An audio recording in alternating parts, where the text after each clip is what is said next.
하겠습니다.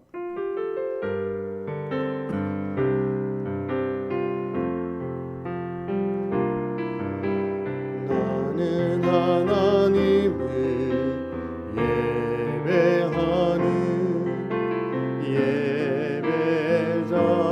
예배자입니다. 내가 서 있는 곳 어디서나 하나님을 예배합니다. 내 영혼 거룩한 은혜를 향하여 내 마음 완전한 하나님 향하여 이곳에서 바로 이 시간 하나님을 예배하. 우리 간절한 마음으로 한 번 더 찬양합시다. 나는 하나님을 예배하는 예배자입니다. 내가 서 있는 곳 어디서나 하나님을 예배합니다. 내 영혼 거룩한 은혜를 향하여 내 마음 완전한 하나님 향하여 이곳에서 바로 이 시간 하나님을 예배합니다. 나의 도움은 천지를 지으신 여호와에게 서로다. 아멘. 살아계신 하나님 아버지 감사합니다. 오늘도 우리를 주의 교회로 불러주셔서 감사드립니다. 우리의 생각과 마음을 주장하시는 하나님, 하나님께서 오늘 우리의 생각과 마음을 주일 성수할 수 있는 마음으로 이끌어 주시니 감사드리며 주의 교회를 향하여 나아가 예배드릴 수 있는 마음 주시니 진심으로 감사드립니다. 온전한 예배자가 되게 해주시고 오늘 우리가 드리는 예배가 우리 인생의 최고의 예배가 되게 하여 주옵소서. 예수님의 이름으로 기도드립니다. 아멘. 우리 사도신경 성경 맨 앞에 있는 사도신경 3번역 사도신경 신앙고백 하겠습니다. 나는 전능하신 아버지 하나님 천지의 창조주를 믿습니다. 나는 그의 유일하신 아들 우리 주 예수 그리스도를 믿습니다. 그는 성령으로 잉태되어 동정녀 마리아에게서 나시고 본디오 빌라도에게 고난을 받아 십자가에 못 박혀 죽으시고 장사된 지 사흘 만에 죽은 자 가운데서 다시 살아나셨으며 하늘 오르시어 전능하신 아버지 하나님 우편에 앉아 계시다가 거기로부터 살아있는 자와 죽은 자를 심판하러 오십니다. 나는 성령을 믿으며 거룩한 공교회와 성도의 교제와 죄를 용서받는 것과 몸의 부활과 영생을 믿습니다. 아멘. 찬송가 19장을 찬송하겠습니다.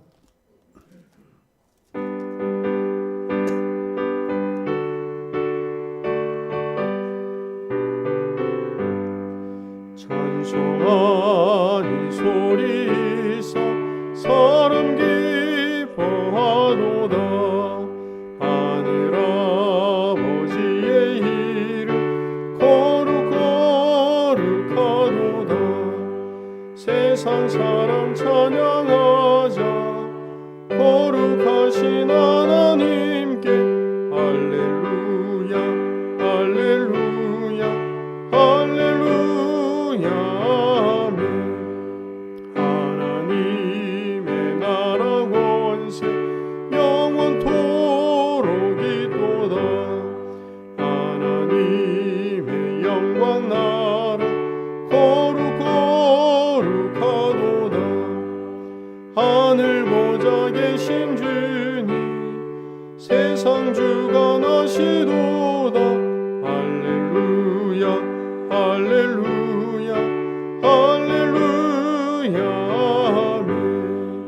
하나님의 크신 섭리 그 뜻대로 되도다. 우리 아버지의 뜻은 거룩하도다. 주여 속히 임하셔서 깊은 나를 주옵소서. 할렐루야 할렐루야 할렐루야. 아멘 아멘. 우리 모두가 십계명을 함께 교독하시도록 하겠습니다. 하나님이 이 모든 말씀으로 말씀하여 이르시되 나는 너를 애굽 땅 종되었던 집에서 인도하여 낸 내 하나님 여호와니라. 제1은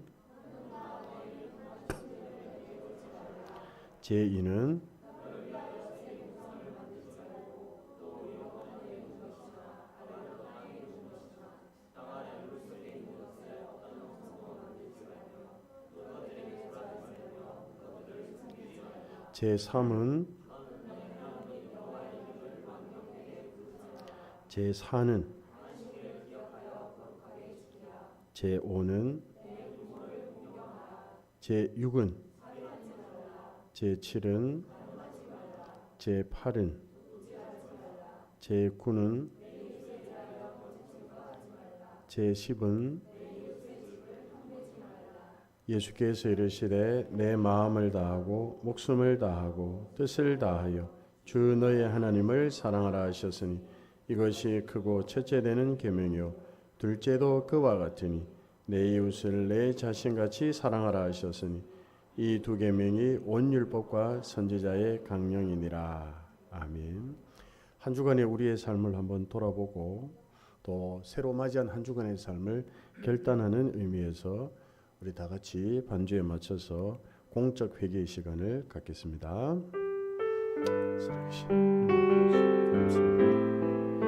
오늘 자리에 오기까지 허물과 참수가 많은 일들이 있습니다. 그런데 이 허물과 죄를 주의 보혈로 씻어주시고 덮어주셔서 정말 살아계신 하나님의 은혜를 나아가기를 원하고 살아가기를 원하는 저희가 될 수 있도록 주님 인도하여 주시옵소서. 나로 인하여 시험에 든 자는 없습니다. 나로 인하여 하나님을 가리고 하나님의 영광을 가리는 모습이 없었습니까? 그런 종의 모습을 용서해 주시기를 간절히 기도합니다. 정말로 주님을 만져주시고 살펴주시고 주님을 씻어주시고 은혜를 주시기 원하는 우리 모두가 될 수 있도록 주님 인도하여 주시옵소서. 살아계신 하나님 아버지, 영과 진리에 합당한 예배, 참된 예배자로 나아가기를 원하고 주여 우리를 도우시고 우리를 끌어주시기를 간절히 기도하며 하나님이 기뻐하시는 참된 예배자, 참 그리스도의 모습으로 살아가기를 원하는 우리 모두가 되게 하여 주옵소서. 예수님의 이름으로 기도드립니다. 아멘. 예수께서 이르시되 나도 너를 정죄하지 아니하노니 가서 다시는 죄를 범하지 말라 하시니라. 아멘. 우리 다 같이 찬송가 150장을 함께 찬양합시다.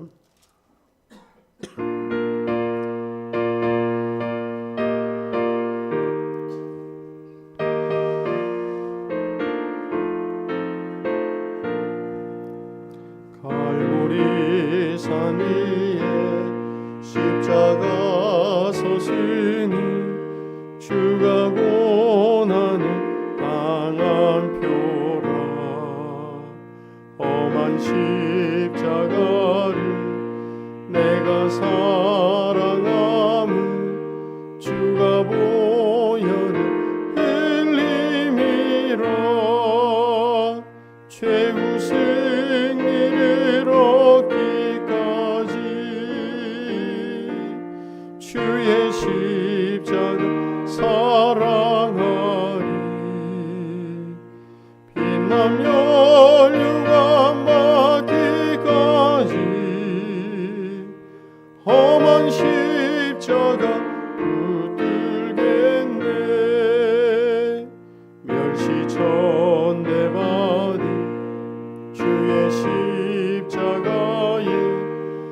나의 마음이 끌리도다. 귀한 어린 양이 세상 죄를 지고 험한 십자가 지셨도다. 최후 승리를 얻기까지 주의 십자가 사랑하리. 빛나며 유감 받기까지 험한 십자가 붙들겠네. 험한 십자가에 주가 흘린 피를 믿는 마음으로 바라보니 나를 용서하고 내 죄 사시려 주가 흘리신 보혈이라. 최후 승리를 얻기까지 주의 십자가 사랑하리. 빛나며 유감 받기까지 험한 십자가 붙들겠네. 주님 예비하신 나의 본향집에 나를 부르실 그날에는 영광 중에 계신 우리 주와 함께 내가 죽도록 충성하리. 최후 승리를 얻기까지 주의 십자가 사랑하리. 빛나며 유감 받기까지 험한 십자가 붙들겠네. 하나님 아버지 감사드립니다. 모든 영광과 존귀는 하나님의 홀로 받으시기를 간절히 기도합니다. 너무 연약한 우리들입니다. 주님의 사랑과 은혜가 아니었다면 이 자리에 있을 수도 없고 살아갈 수 없는 우리들임을 정직하게 고백합니다. 우리가 주님의 십자가를 찬양했습니다. 십자가의 은혜와 공로가 아니었으면 영원한 지옥 형벌에 빠져 살 수밖에 없었던 우리들을 주님의 십자가라는 길을 내셔서 천국 소망하게 하시고 천국 백성 되게 하시니 진심으로 감사드립니다. 그 사랑에 반응하여 드리는 것이 예배입니다.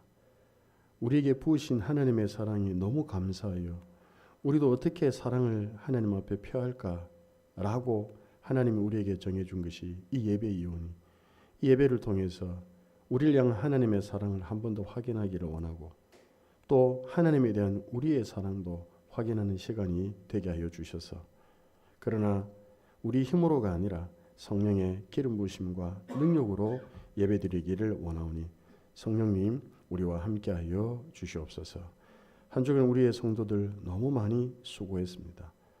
더위에 지치고 여러 가지 고민과 갈등과 걱정과 번뇌로 또 시달렸을 우리의 성도들 위해 기도합니다. 다 알 수는 없지만 주님의 만지심 있게 하시고 주님의 위로하심을 힘입어 살아갈 수 있는 귀한 자들이 되기를 소망하며 하나님의 그 만지시는 은혜를 통하여서 다시 힘내어서 주께 영광 돌리며 살아가는 귀한 우리의 성도들이 되게 하여 주시옵소서. 이 시간에 우리에게 말씀하실 하나님을 기대합니다. 주여 우리에게 말씀하여 주옵소서. 우리가 겸손히 듣겠습니다. 주신 말씀 우리가 헛되이 버리지 않기를 원하며 나를 향하신 주의 말씀으로 겸손히 받아들이게 하여 주셔서 결국에 우리에게 남는 것은 주의 말씀만이기를 기도하오니 주여 그렇게 되도록 우리에게 역사하여 주시옵소서. 오늘도 예배를 위해 수고하는 모든 주의 종들의 수고를 기억하여 주시기를 원하며 온종일 주 안에서 기뻐하는 복된 주일이 되게 해주시고 이후에 성도의 교제를 통해서도 놀라운 하나님의 은혜와 사랑이 우리 가운데 임하게 하여 주옵소서. 모든 영광 하나님 홀로 받으시기를 간절히 기도하며 예수님의 이름으로 기도드립니다. 아멘.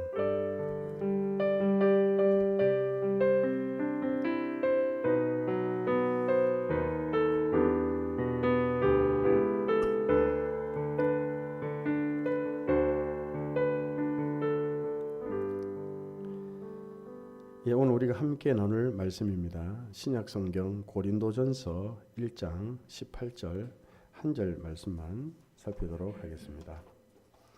신약성경 263페이지를 찾으시면 됩니다. 고린도전서 1장 18절 말씀.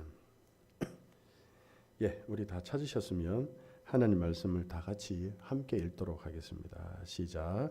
십자가의 도가 멸망하는 자들에게는 미련한 것이요 구원을 받은 우리에게는 하나님의 능력이라. 아멘. 우리 교회는 계속해서 신앙 기초 세우기 시리즈를 진행 중에 있습니다. 우리가 하나님에 관해서 또 들었고 인간에 관해서 말씀을 들었습니다. 오늘 제 기억으로는 한 4주째 우리가 예수님에 관해서 말씀을 함께 나누고 있습니다. 오늘 말씀의 제목처럼 성자 예수님 그리고 십자가에 관해서 오늘 본문 중심으로 해서 말씀을 나누도록 하겠습니다. 대부분 십자가를 보면 가장 먼저 떠오르는 것을 교회라고 생각을 합니다. 맞습니다. 교회마다 십자가가 안 달린 교회들이 없을 것입니다. 우리 교회는 이렇다 보니까 십자가를 달지 않았지만 저는 교회 건물이 있어도 또 외부로 굳이 십자가를 달아야 될 이유는 없을 것 같습니다.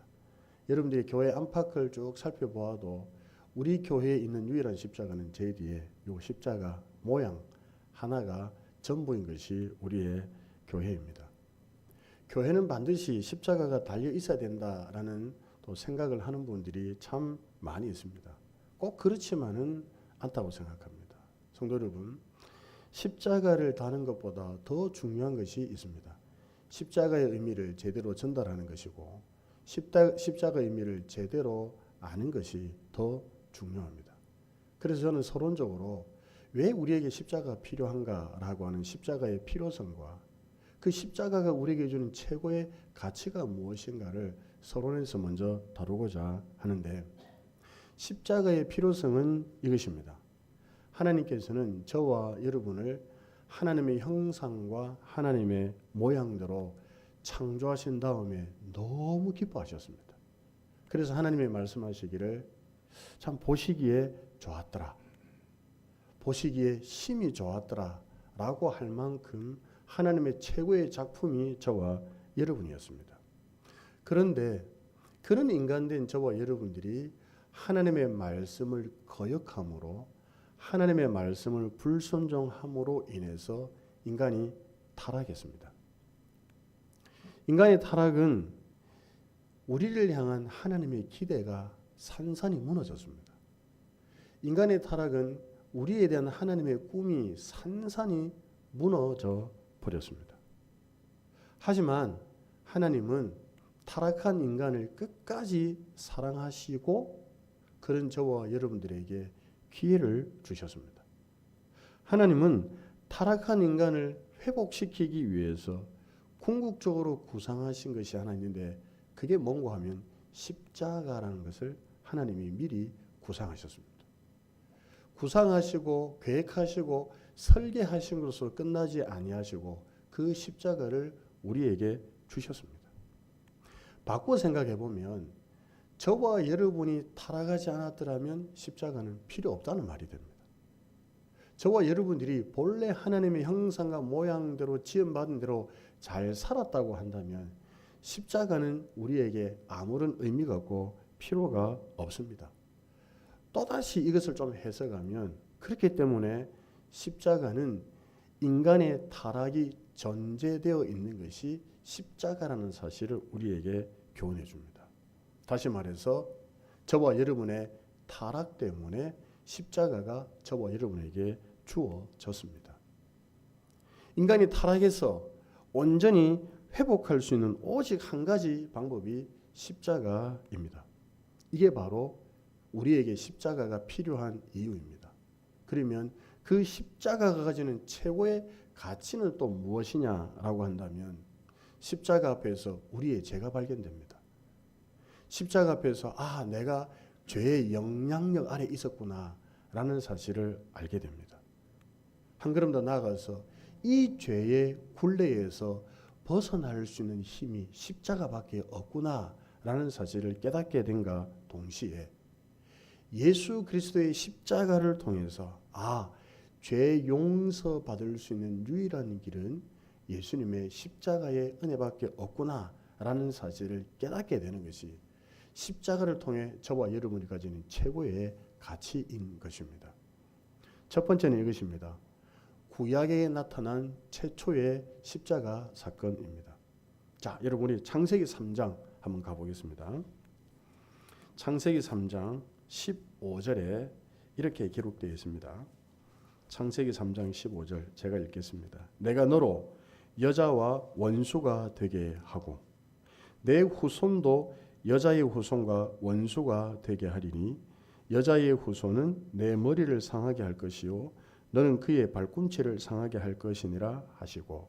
여러분, 창세기 3장 15절이 왜 중요하냐면 이 창세기 3장 15절 말씀 안에 예수님의 십자가의 의미도 있고 또 하나 뭐가 있냐면 예수님의 부활 사건도 담겨진 말씀이 창세기 3장 15절입니다. 여러분, 창세기 3장 15절을 잘 이해하셔야 되는데 이 말입니다. 내가 너로 여자와 원수가 되게 하겠다라는 말의 첫 출발이 뭔 줄 아십니까? 여자와 뱀이 친하게 지냈다는 것입니다. 본래는 뱀과 여자가 친하게 지냈습니다. 그러면서 말하기를 내 후손도 여자의 후손과 원수가 되게 하리니 너무 친하게 지냈는데 그 친하게 지낸 것이 이게 사건이 돼가지고 이제는 원수되게 하지 않으면 이 둘의 관계를 이렇게 놔둬서는 안 되겠다.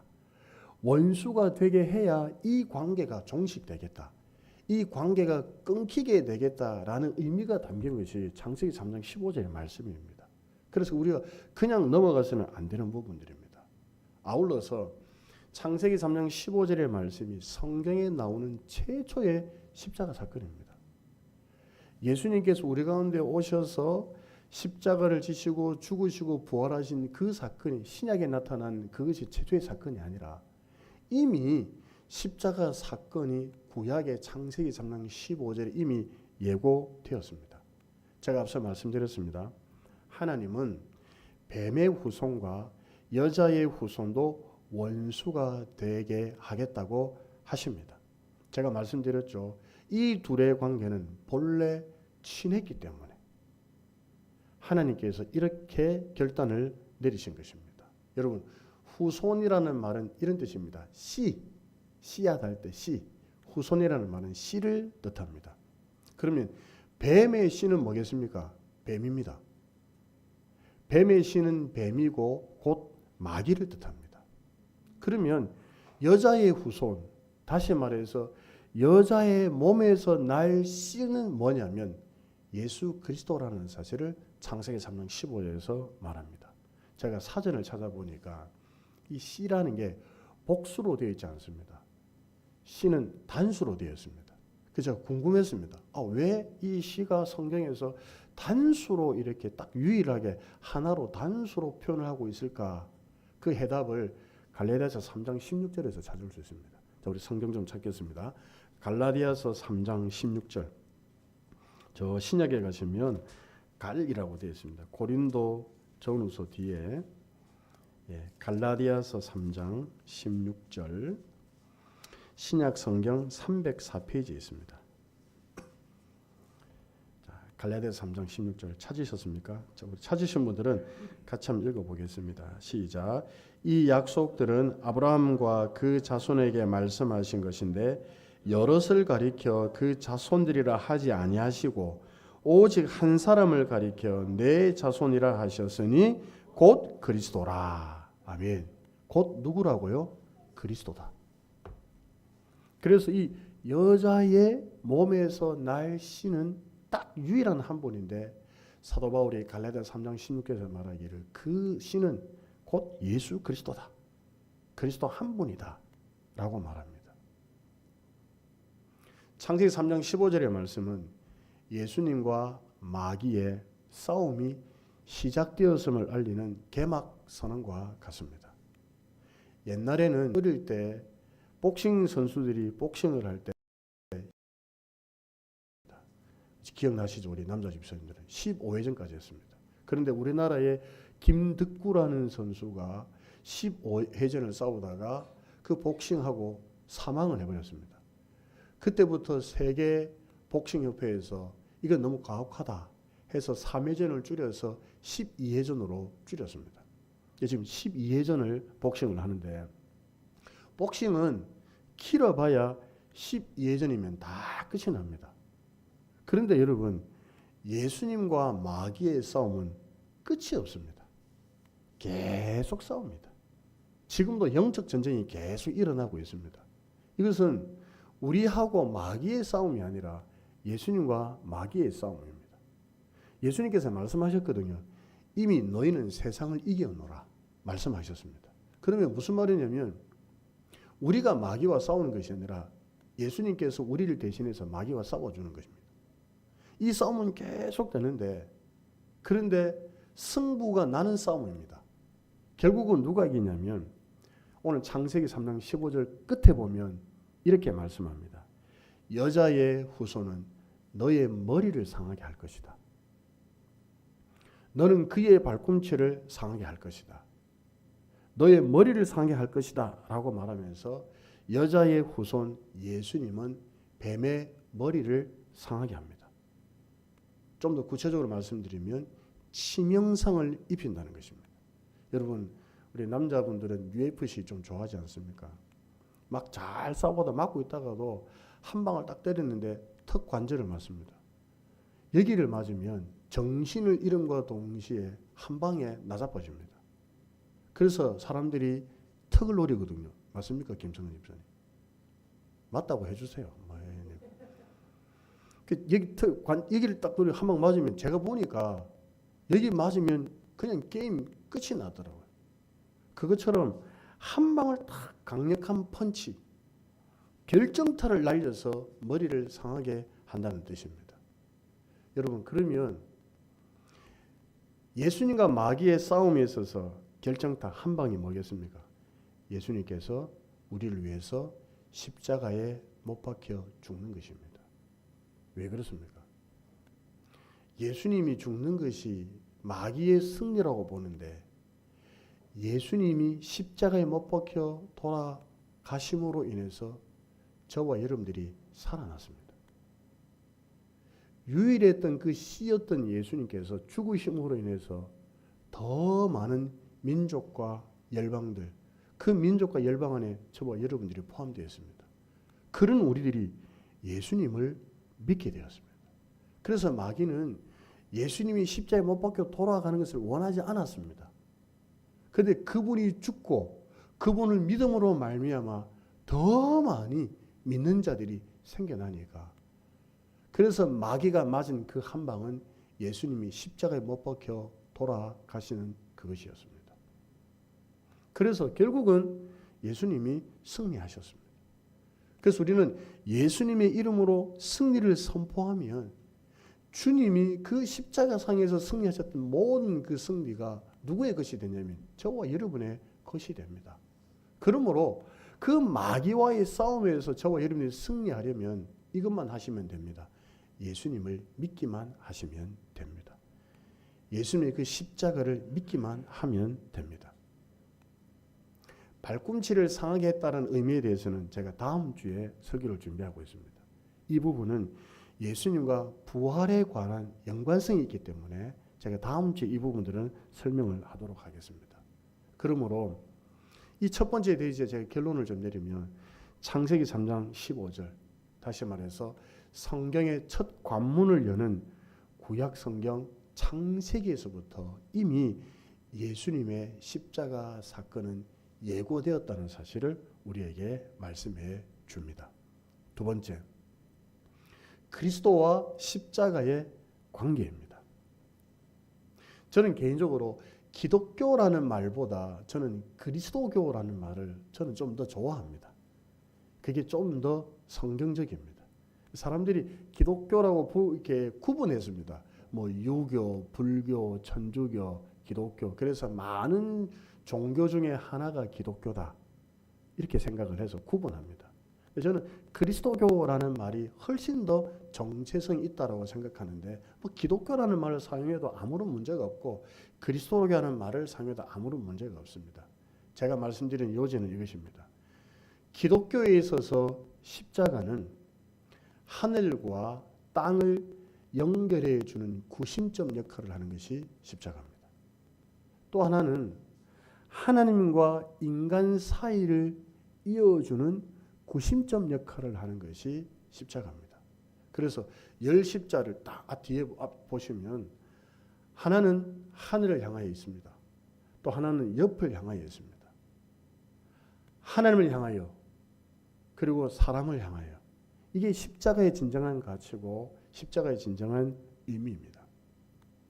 한번 생각해 보셔야 됩니다. 엄밀히 말해서 우리 예수님은 십자가에 처형을 당하실 이유가 전혀 없습니다. 이유가 무엇입니까? 죄가 없기 때문에. 유대인들의 정서가 있습니다. 지금도 바뀌지 않는 유대인들의 정서가 하나 있습니다. 그게 뭔가 하면 십자가 처형에 대한 유대인들의 정서는 하나님의 저주를 받았다. 저 사람은 하나님의 저주를 받아서 비참하게 죽는 죽음이 뭐냐면 십자가 처형입니다. 십자가에 달려 죽는 죽음이 바로 하나님의 저주를 받아서 그렇다는 것입니다. 여러분 생각해 보십시오. 그리스도께서는 하나님의 저주를 받으실 이유가 전혀 없습니다. 왜 그렇습니까? 죄가 없습니다. 그럼에도 그리스도께서 십자가청을 받으신 이유가 있습니다. 죄인된 저와 여러분을 대속해 주기 위해서.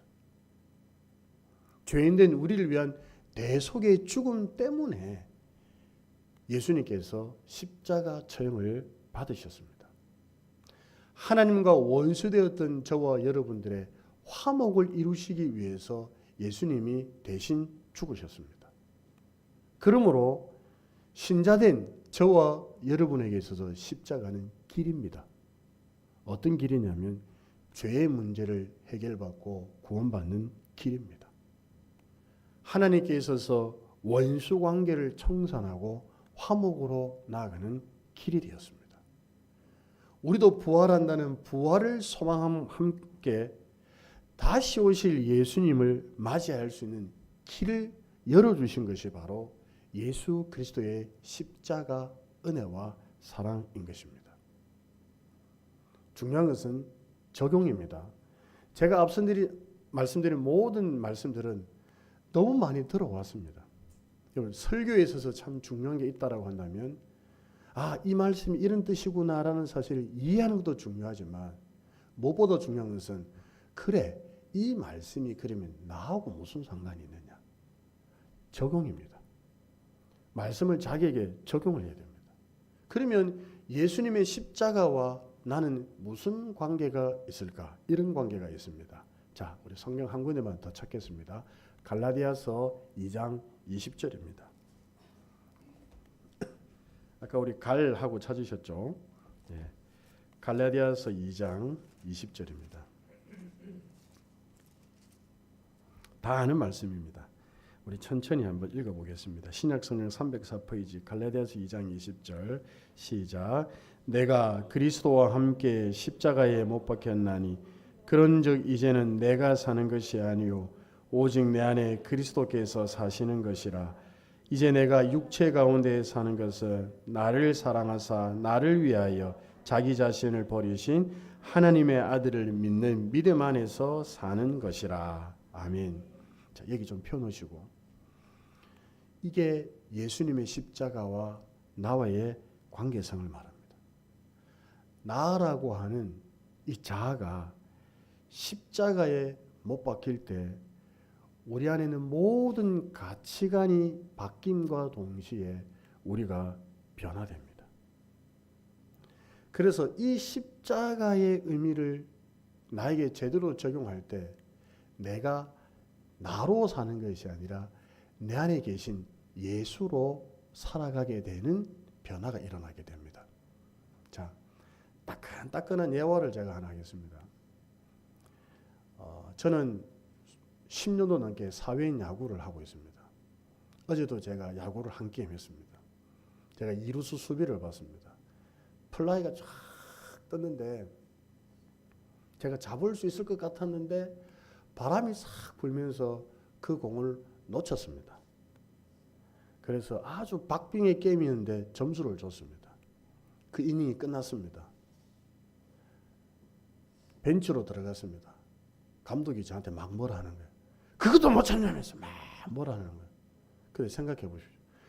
못 잡아서 억울하고 화가 나는데 들어오자마자 그걸 못 잡았다고 감독이 막 뭐라 하니까 저도 화가 막 나는 거예요. 그래서 제가 감독한테 대들었습니다. 뭐래! 이러면서 제가 막 달라들었습니다. 그랬더니 팀 분위기가 싹 해졌습니다. 어떤 분이 와서 목사님이 화내면 안 되지. 목사님 화내는 거 처음 본다. 왜 그래? 이러면서 분위기가 이상하게 되었습니다. 하루 종일 찝찝했습니다. 제 마음에. 하루 종일 제가 그래 그 순간 내가 참아야 되는데 그 순간 내가 좀 더 내가 목사보다 했는데 다 와야 되는데 이런 후회가 드는 겁니다. 여러분 혹시 유명한 화가 레오나르도 다빈치라는 화가를 아십니까?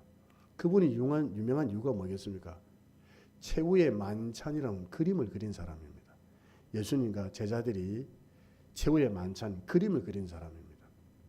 어느 날 레오나르도 다빈치가 그 최후의 만찬 그림을 쫙 그리는데 막 그림이 막 이렇게 구상이 막 안 떠오르는 겁니다.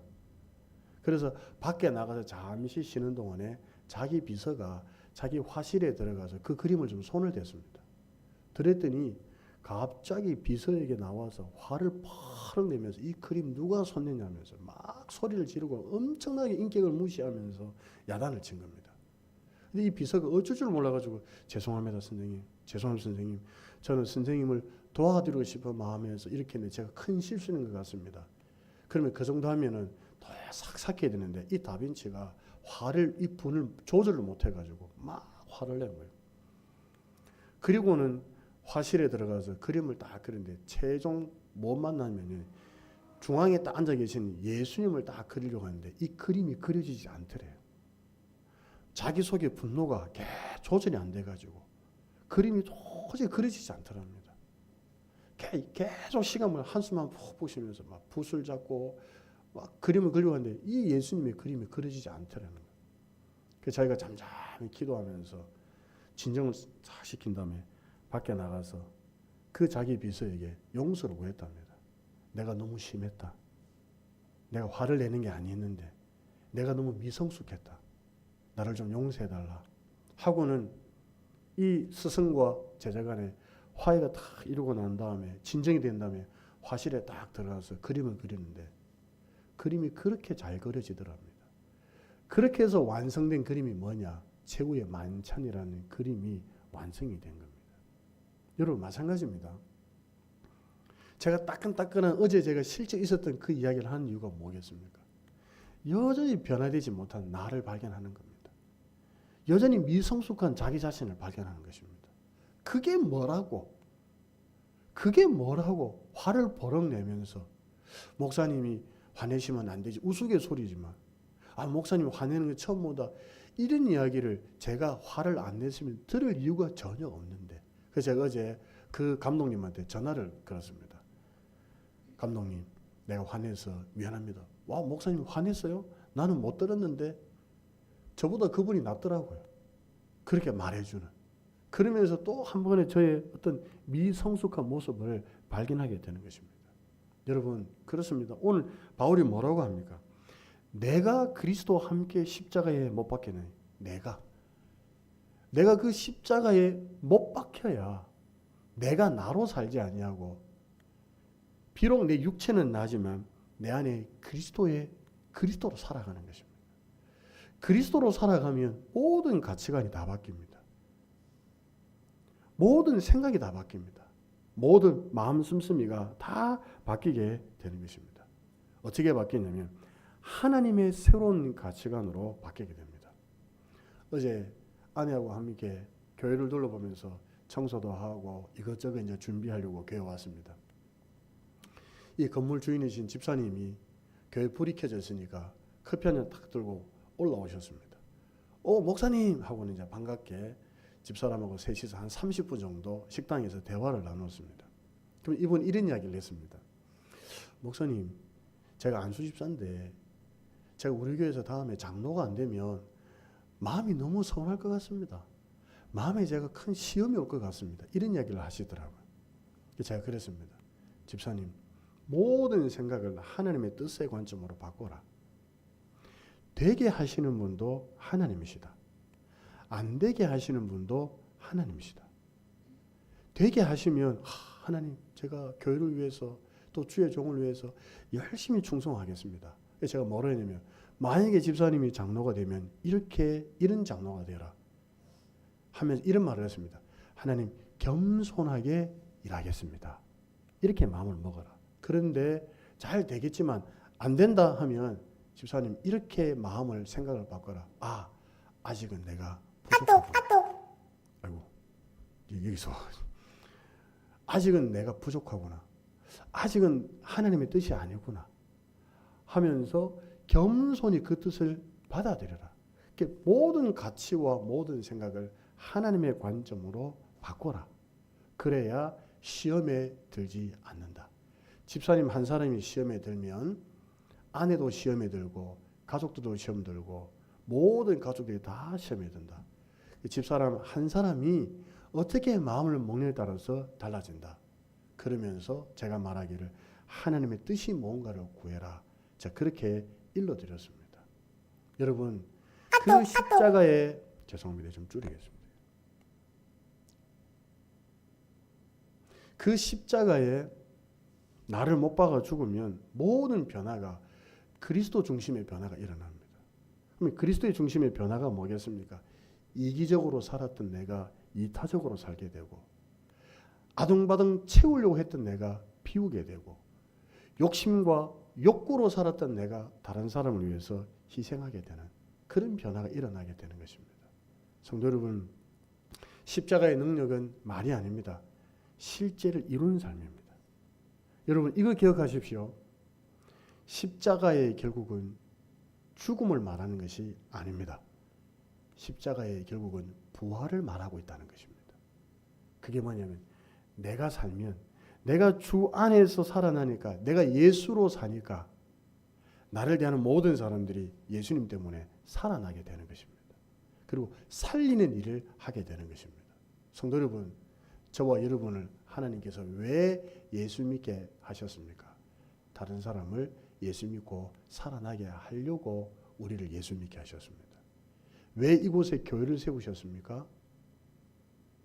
이 지역에 죽어가는 영혼들을 예수 그리스도로 살아나게 하기 위해서 하나님께서 이곳에 하양 주님의 교회를 세우셨다는 사실을 믿는 믿음을 가지고 다시 살아나고 살려야 되는 삶이 그리스도의 삶이라는 사실을 잊지 않는 우리 성도들이 되시기를 예수님의 이름으로 기원합니다. 마지막 세 번째는 완벽한 은혜, 완전한 만족으로서의 그리스도의 십자가입니다. 십자가라고 하는 신학적 용어를 사전에 찾아보면 이렇게 딱 되어 있습니다. 대속, 누구를 대신해서 속해준다. 대속이라고 되어 있습니다.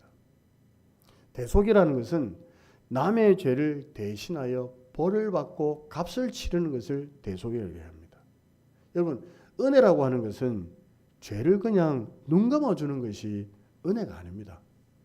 누군가가 대신 갚아주는 것이 그게 은혜입니다. 죄가 없으신 하나님의 아들이신 이 예수님이 자신의 목숨으로 저와 여러분의 죄값을 치러주셨습니다. 이게 대속입니다. 우리를 살리기 위한 믿을 수 없는 하나님의 희생, 그것이 바로 복음의 진수입니다. 제가 오늘 설교하기 전에 책을 잠깐 하나 읽었습니다. 책에 보니까 이런 내용이 있었습니다. 예배가 무엇이냐?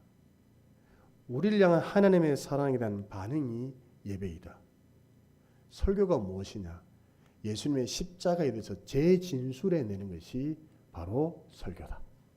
저는 그 말이 너무 맞더라고요. 아, 그게 예배구나. 그게 설교구나. 설교는 목사 자기의 실력을 발휘하는 시간이 아닙니다. 자기의 어떤 능력을 발휘하는 시간이 아닙니다. 이 설교 시간에 목사의 입술을 통해서 여러분들은 예수님에 관해서 들어야 됩니다. 그리고 그 예수님을 만나야 됩니다. 그 십자가에 대한 재준수를 하는 시간이 설교라고 한다면 저와 여러분들이 이 설교 시간을 통해서 듣고 만나고 가셔야 될 분은 예수님이시고 예수님 십자가에 대해서 여러분들이 듣고 가야 됩니다. 왜 그렇습니까? 그게 복음이기 때문에 그렇습니다. 다른 이유가 없습니다. 그게 복음이라는 것입니다. 예수님께서 십자가상에서 마지막 숨을 거두시기 전에 하신 말씀을 기억하십니까? 다 이루었다. 이 말은 끝났다는 것입니다. 주님께서 다 이루었다, 끝났다는 이 말을 선포하셨을 때 우리로 하여금 모든 죽음과 공포와 죄의 권세가 다 부서지고 끝났다. 이 말을 하신 것입니다. 그러므로 그 주님의 십자가에서 저와 여러분의 죄악된 옛사람도 완전히 끝이 났습니다. 이제 말씀을 좀 마무리하겠습니다. 본질적으로 십자가는 저와 여러분에게 모든 사람들에게 하나님의 심판이 있다라는 사실을 말해줍니다. 하나님은 죄를 미워하십니다. 하나님은 죄를 싫어하십니다. 예수 그리스도의 십자가 사건을 바라보면서 우리 모두가 분명히 기억하셔야 될 것은 하나님께서는 죄를 미워하신다는 사실입니다. 우리 예수님은 하나님이 미워하시는 나의 죄 때문에 십자가의 상에서 죽으셨습니다. 하나님께서 나의 죄를 너무 미워하시기 때문에 저 죄를 해결할 수 있는 유일한 방법이 자신의 독생자 아들 예수 그리스도를 십자가에 못 박혀 죽게 하셔서 대속의 은혜를 저와 여러분들에게 베풀어 주신 것입니다. 그렇기 때문에 십자가는 죄의 문제를 해결받지 않으면 심판받게 된다는 사실을 끊임없이 우리에게 이야기해 주는 사건입니다. 이 문제를 그리스도께서 십자가에서 완벽하게 해결해 주셨습니다. 그러면 마지막 날에 우리 모두가 받게 될 심판이 있는데 그 심판이 무엇이겠습니까? 하나님의 뜻대로 살았던 우리에게는 보상이 주어질 것이고 하나님의 뜻대로 살지 못했던 사람에게는 벌이 주어질 것입니다. 우리에게는 벌이 아니라 보상이 주어지는데 그 보상은 천국인 줄 믿습니다. 그래서 신자된 저와 여러분에게는 심판의 날이 절대로 두렵지 않습니다. 왜? 우리에게 주어진 선물은 천국 하나밖에 없기 때문에 심판의 날이 두렵지 않습니다. 결론입니다. 예수 그리스도 십자가의 사랑은 이 사랑의 완전함은 고린도후서 5장 17절에서 바울이 우리에게 가르쳐 줍니다. 그런즉 누구든지 그리스도 안에 있으면 새로운 피조물이라. 이전 것은 지나갔으니 보라 새 것이 되었도다 라고 하는 것이 십자가의 은혜를 통한 우리에게 주어진 완전함임을 말씀해 줍니다. 이것은 그 누구도 막을 수 없는 십자가의 능력입니다. 사랑하는 성도 여러분, 부디 이 십자가의 능력을 덧입고 날마다 새로워지는 은혜를 입으며 살아가는 저와 우리 모든 사랑하는 성도들이 다 되시기를 예수님의 이름으로 기원드립니다. 제가 찬양을 보내드렸죠. 오늘 우리 말씀을 생각하면서 이 찬양을 다 같이 한번 부르며 기도하는 시간을 갖겠습니다.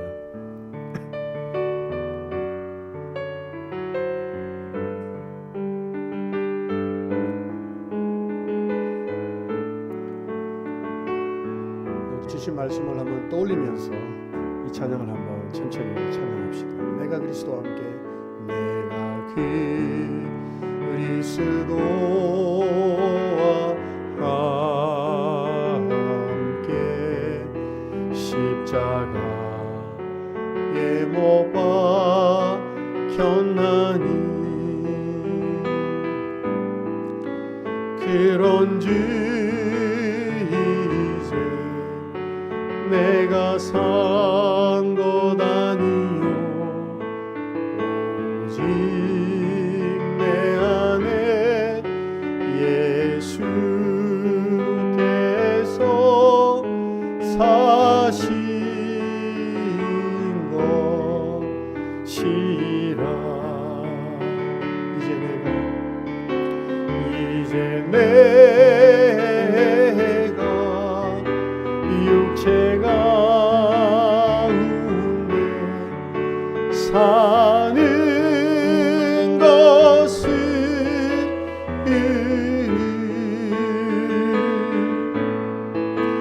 나를 사랑하사 자기 못 버리신 주의 사 것이. 우리 한 번만 더 찬양할까요? 내가 그리스도와 함께, 내가 그리스도와 함께 십자가에 못 박혔나니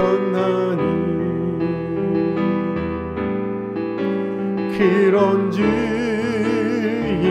이제 내가 산 거다. 오직 내 안에, 오직 내 예수께서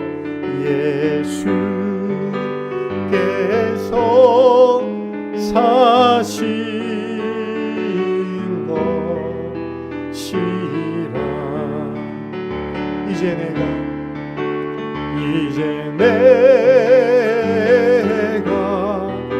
육체 가운데 사는 것은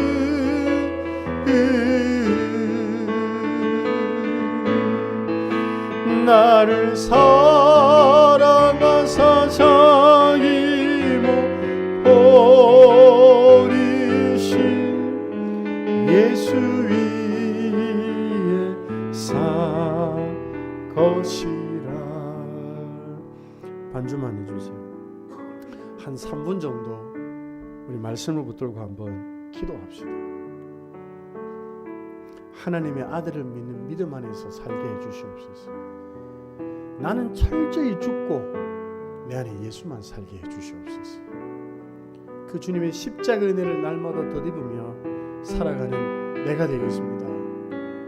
주님 나를 도와주시고 함께하여 주시옵소서. 우리 한 3분 정도 깨달은 말씀 붙들고 합심해서 한번 기도합시다. 살아계신 하나님 아버지, 그렇습니다. 십자가의 능력을 붙들며 살아가는 자가 되기를 원합니다. 우리의 모든 가치관이 하나님의 가치관으로 바뀌기를 원합니다. 보라, 이제 새 것이 되었다. 그러니 누구든지 그리스도 안에 있으면 새로운 피조물이라. 이전 것은 지나갔으니 보라, 새 것이 되었다. 이전 것을 생각하며 사는 자가 되지 않기를 원합니다. 과거에 집착하며 사는 자가 되지 않기를 원합니다. 하나님, 나는 죽고 내 안에 예수로 살게 해주시옵소서. 나는 죽고 예수로 살게 해주시옵소서. 모든 관점과 모든 순간 하나님의 뜻, 하나님의 관점, 하나님의 생각과 마음을 소유하는 예수 안에 사는 자들이 되게 하여 주옵소서. 예수님의 이름으로 기도드립니다. 하나님 아버지, 감사합니다.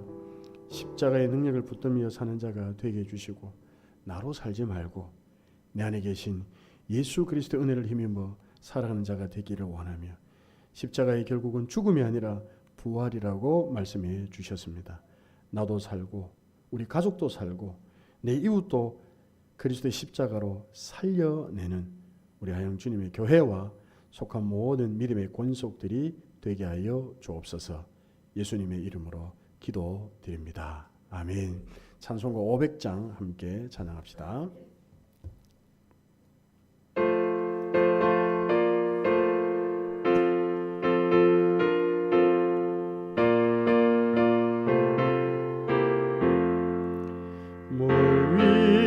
생명줄 던지어라. 누가 저 형제를 구원하랴. 우리의 가까운 형제이니 이 생명줄 그 누가 던지려나. 생명줄 던져 생명줄 던져 물속에 빠져간다. 생명줄 던져 생명줄 던져 지금 곧 건지어라. 너 빨리 생명줄 던지어라. 형제여 너 어찌 지체하나. 보아라 저 형제 빠져간다. 이 구조선 타고서 속히 가라. 생명줄 던져 생명줄 던져 물속에 빠져간다. 생명줄 던져 생명줄 던져 지금 곧 건지어라. 어서 생명줄 던지어라. 저 형제 지쳐서 어덕인다.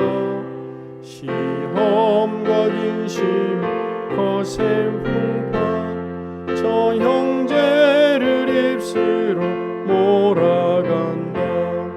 생명줄 던져 생명줄 던져 물속에 빠져간다. 생명줄 던져 생명줄 던져 지금 곧 건지어라. 위험한 풍파가 곧 지나고 건너편 언덕에 이르리니 형제여 너 어찌 지체하나. 곧 생명줄 던져서 구원하라. 생명줄 던져 생명줄 던져 물속에 빠져간다. 생명줄 던져 생명줄 던져 지금 곧 건지어라. 하나님 아버지 감사합니다. 주신 말씀 머리로만 이해하고 마음으로만 받지 말고 삶 속에서 행동하는 참된 그리스도인들이 되게 하여 주옵소서. 우리의 성도들 주 앞에 나올 때 11조 감사 예물, 주일 예물 드립니다. 이 예물이 우리의 욕심과 우리의 이기만을 위해 사용되는 물질들이 되지 않기를 원하며 하나님의 것을 제대로 하나님을 위하여 특별히 복음을 위하여 사용되지는 물질들이 되기를 소망하며 교회를 세우고 성도들이 또 예배와 신앙생활을 하는데 귀하게 쓰임받을 수 있는 귀한 헌금들이 되게 하여 주옵소서. 성도에 다니는 직장과 행하는 모든 사업들, 우리의 자녀들의 건강과 우리 어르신들 부모님들의 건강, 우리의 자녀들 또 지혜와 명철을 다하여 주셔서 하나님께 기쁨이 되고 영광이 되는 귀한 주의 자녀들 되게 해 주옵소서. 예수님의 이름으로 기도드립니다. 아멘. 주기도 성합시다. 하늘에 계신 아버지 이름 가사 주의 나라 임하시고 뜻이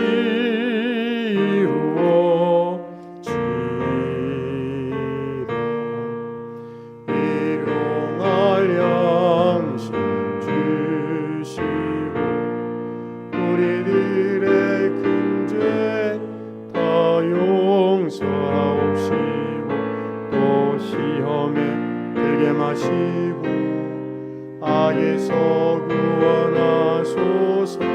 되게 주의 나라 주의 권세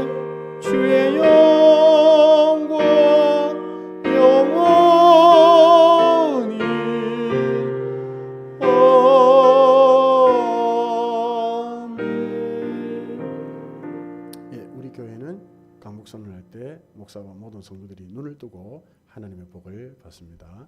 우리 주 예수 그리스도의 은혜와 하나님 아버지의 크고 놀라우신 사랑과 성부와 성자와 성령의 교제하심의 은혜가 십자가의 능력을 드디어 살기를 소망하는 사람 모든 백성들 위해 지금부터 영원토록 항상 함께 있을지어다. 아멘.